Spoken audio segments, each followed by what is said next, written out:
En la cena de Acción de Gracias, mi padre dejó el tenedor, me miró fijamente a los ojos y dijo: «Tu trabajo es trabajar mientras tu hermana disfruta de la vida. Si tienes un problema, ahí está la puerta». Sin pausa, sin titubeos, solo la verdad que habían ocultado durante años. Chloe no se inmutó. Mi madre permaneció en silencio. Y en ese momento, entendí que no era una hija. Era su fuerza laboral. No discutí.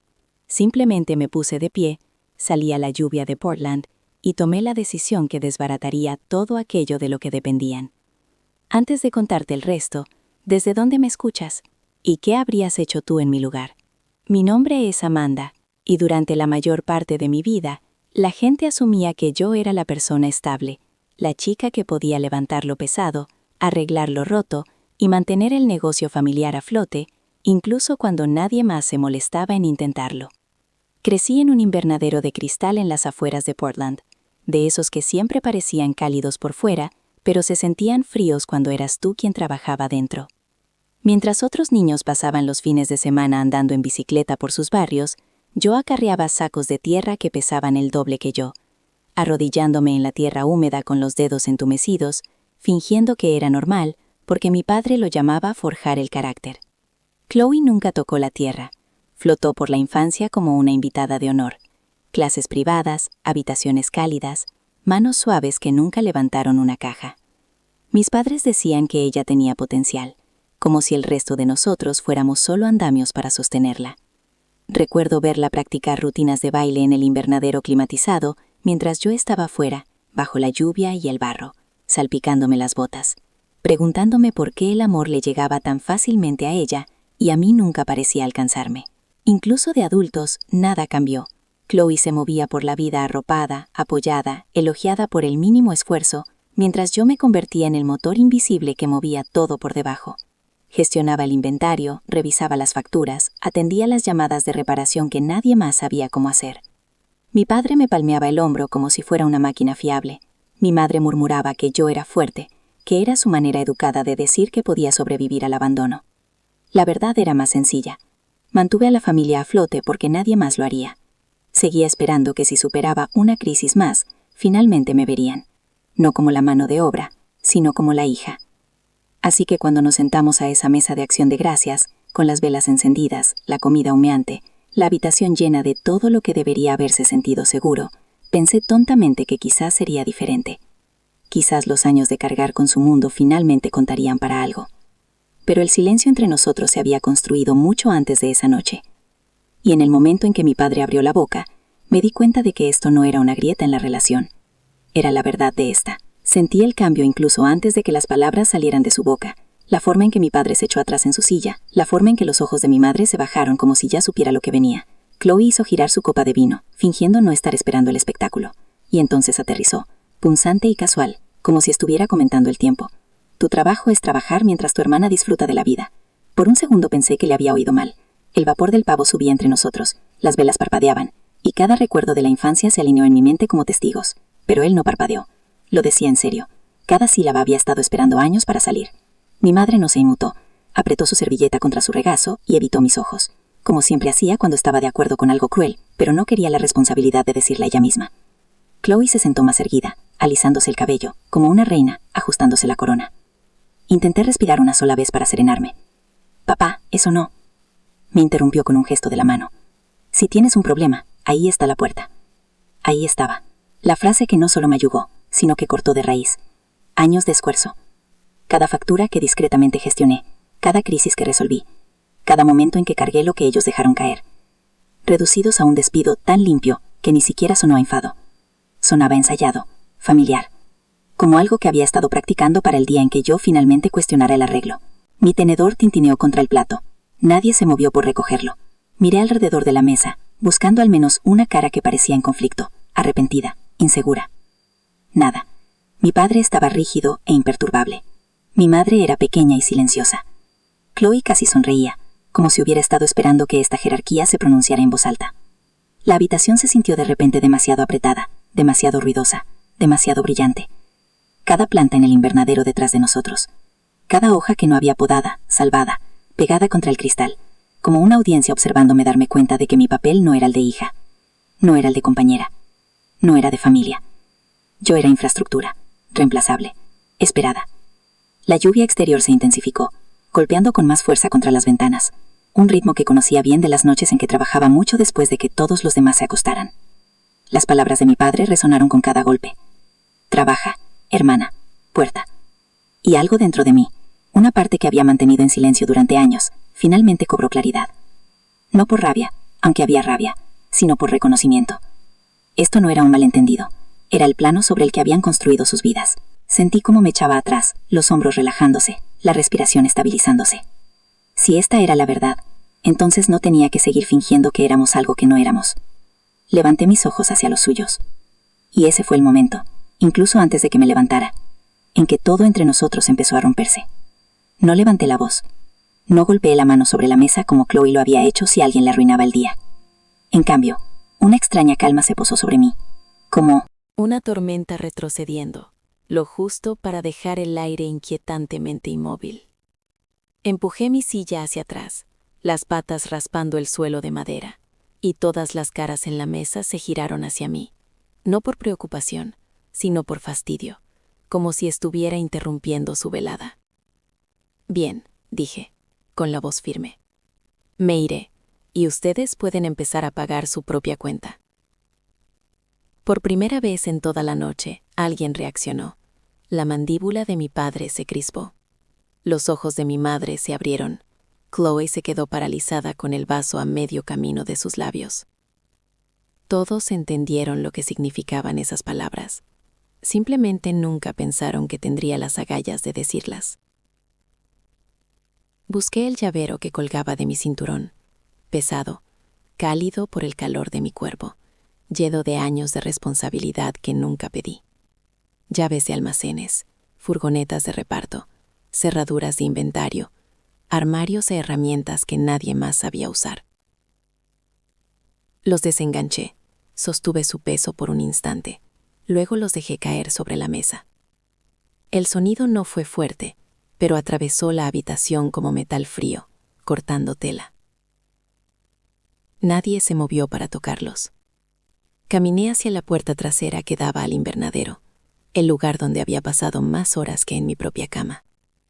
La abrí de golpe, y una ráfaga de lluvia invernal se coló, afilada y helada, esparciendo servilletas y apagando 2 velas sobre la mesa.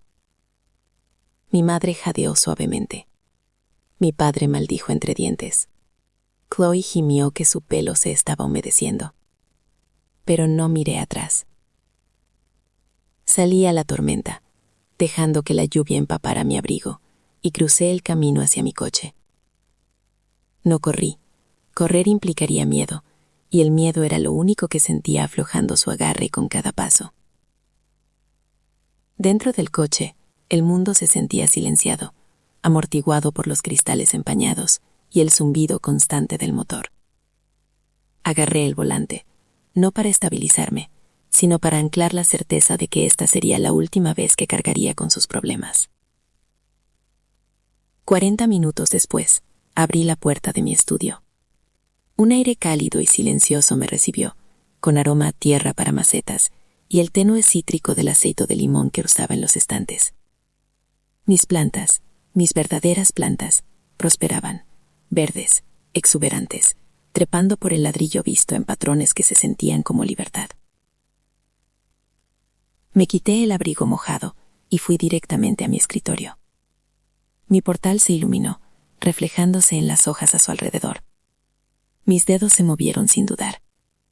Cancelar pagos recurrentes, revocar acceso compartido, eliminar mi autorización de todo lo relacionado con el vivero. Cada clic era un respiro que no me había permitido tomar en años. Luego abrí la carpeta que había estado evitando. Dentro estaban los papeles de la cuenta que mi abuela había dejado para el futuro de Amanda. $150,000 desaparecidos, agotados años atrás. La firma en el formulario de retiro se suponía que era mía. No lo era.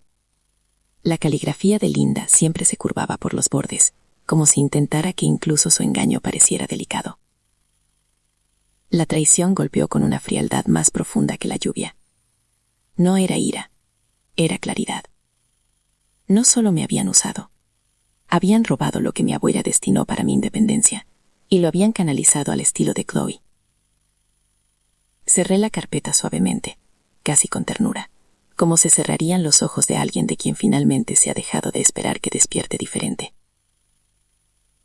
Querían que me fuera, de acuerdo, pero no tenían idea de lo que significaba cuando la persona que sostenía toda la casa finalmente soltaba. No tuve noticias de ellos durante casi un día entero. El silencio no era pacífico, era expectante, como la pausa antes de que un vaso caiga al suelo. Sabía exactamente cómo iría esto. Primero confusión, luego irritación, luego la familiar certeza prepotente de que volvería arrastrándome, porque ese era el papel que me habían asignado desde la infancia. Pero en la mañana del segundo día, los mensajes empezaron. Gregory, la zona 3 no está. Ven aquí y arréglalo. Luego otro. El inventario está bajando. Estos son miles de dólares. Deja de ser dramática. Luego Chloe. Mamá está llorando. Mi audición está arruinada por esta energía negativa. Puedes encargarte. Energía negativa. Así llamaba ella a décadas de trabajo no remunerado. Silencié las notificaciones y me concentré en la propuesta de diseño frente a mí. Mis manos estaban firmes, mi respiración acompasada. Podían sacudir el invernadero todo lo que quisieran. Ya no tenían acceso a los cimientos. Al mediodía, el zumbido cesó. Por un momento, me permití imaginar que habían entendido. Pero el derecho a todo no muere en silencio. Muta. A la mañana siguiente, mientras estaba en una reunión con diseñadores senior, revisando los requerimientos de carga estructural para un jardín en la azotea, la voz de la recepcionista interrumpió bruscamente a través del intercomunicador. Amanda, tus padres están aquí. Dicen que es urgente. La habitación se quedó en silencio.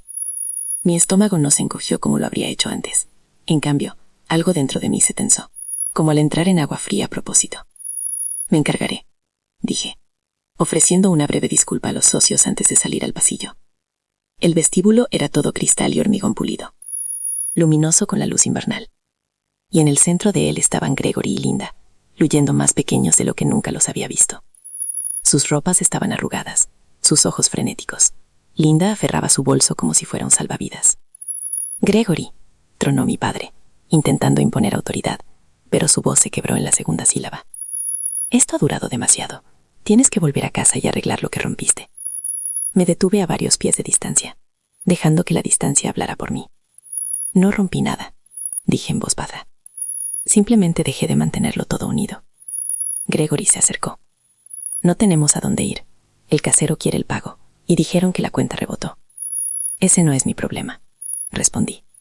Me dijiste que no era familia, solo mano de obra. Recuerda la puerta que me ofreciste. Su rostro se llenó de confusión, volviéndose miedo. No tergiverses mis palabras. No estoy tergiversando nada. Metí la mano en la carpeta que llevaba bajo el brazo. Estas son sus palabras. Sostuve la foto del documento de retiro, el que tenía mi firma Forge. En el momento en que mi padre lo reconoció, sus hombros se hundieron, como si el peso de la verdad lo hubiera golpeado físicamente. Linda hizo un sonido de asfixia. Amanda, por favor, no entiendes. Necesitábamos el dinero. Chloe necesitaba una oportunidad. Me robaste, dije, con voz firme, de un fondo que la abuela dejó para mi futuro. No pediste un préstamo, no preguntaste. Falsificaste mi nombre para pagar un apartamento que Chloe no podía permitirse. Chloe no estaba allí, pero su sombra pesaba en el aire entre nosotros. Las manos de mi madre temblaron. Íbamos a devolverlo. Tuvieron 3 años, respondí. No devolvieron ni un solo dólar. Gregory intentó recuperar su antigua autoridad. No te atreverías a denunciar esto. Somos tus padres. La frase estaba destinada a recordarme mi deber. En cambio, reveló su última ilusión, que la biología era inmunidad. Di un solo paso hacia adelante, lo suficientemente cerca para que él viera que nada en mí se parecía a la hija que una vez había mandado. Ya presenté la denuncia ante la División de Delitos Financieros. Dije que están revisando los documentos ahora. Él retrocedió tambaleándose, como si lo hubiera golpeado. Amanda, no, podríamos ir a la cárcel. No lo harán, dije. No si se van de Portland hoy y empiezan a responsabilizarse de sus propias vidas. Ya he arreglado la restitución mediante la venta de los activos del vivero. Cubrirá parte de la deuda. La voz de Linda vaciló. No podemos simplemente irnos. ¿A dónde iríamos? Eso es algo que tendrán que averiguar ustedes, tal como siempre tuve que hacerlo yo. La recepcionista flotaba cerca, con los ojos bien abiertos, fingiendo no escuchar. El rostro de Gregory se arrugó, no por remordimiento. El remordimiento requiere empatía, pero por miedo a las consecuencias. «Somos tu familia», susurró con voz ronca. «Eso terminó a la noche en que me dijiste que la puerta era mi opción», respondí. «Todo lo que hago ahora es cruzarla por completo». Asentí hacia seguridad, que había estado esperando discretamente cerca de los ascensores. «Tendrán que irse ahora». Linda extendió la mano como si tocar la manga de mi abrigo pudiera deshacer el pasado. «Amanda, por favor», di un paso atrás. «He terminado de ser el suelo donde cultivan su comodidad», dije. «Si quieren una vida, construyanla ustedes mismos». Seguridad los guió hacia las puertas. Gregory rígido y en silencio, Linda sollozando suavemente en su bufanda. El cristal se cerró detrás de ellos con un siseo suave. Por primera vez en mi vida, verlos irse no dolió. Se sintió como la puerta del invernadero cerrándose ante una tormenta, a la que ya no necesitaba sobrevivir. Horas más tarde, después de que el vestíbulo se hubiera vaciado y el sol de invierno se había ocultado tras el horizonte, volví a mi escritorio. Mis colegas no hicieron preguntas, simplemente me dieron espacio. El tipo de espacio que mi familia nunca me ofreció. Abrí mi portátil, no por costumbre, sino por intención. Mi futuro ya no estaba ligado al suyo. No más pagos, no más rescates, no más años perdidos por una lealtad que solo fluía en una dirección. Y mientras estaba sentada allí, rodeada de bocetos de jardines que esperaba construir algún día, me di cuenta de algo con una claridad lo suficientemente aguda como para cortar. No había destruido su mundo, simplemente me había apartado de él y lo había visto colapsar bajo el peso de su propia negligencia.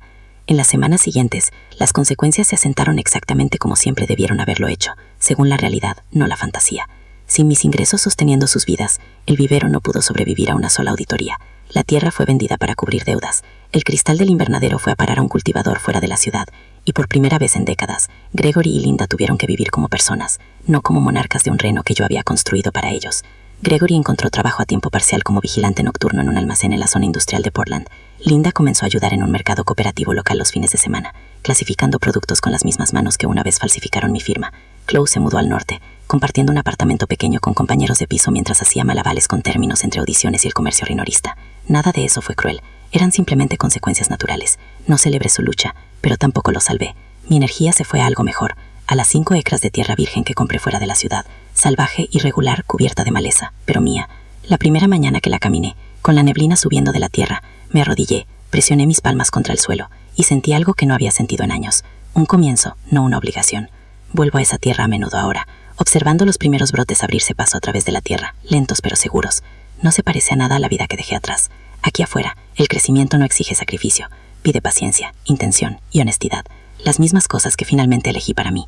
Sus elecciones moldearon su camino, las mías abrieron uno nuevo, y en la tranquilidad de mi propio futuro, finalmente puedo decir las palabras que lo cambiaron todo, así de simple. Si mi historia te resulta familiar, comparte la tuya y suscríbete para no perderte lo que venga.